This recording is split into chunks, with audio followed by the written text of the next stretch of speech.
Hello viewers, in this video I will show you how to create new user account in Windows 11. How to do this? Let's start. Click on Windows 11 icon and search in search bar Settings. Click on Settings gear icon.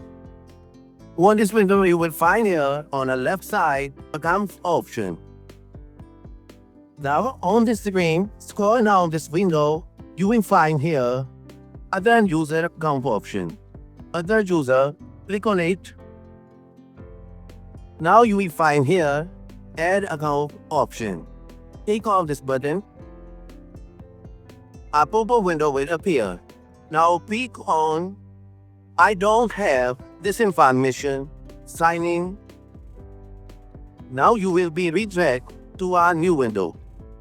On the screen, now click on Add User without Microsoft account.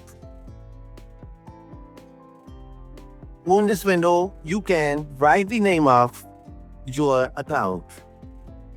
It can be something.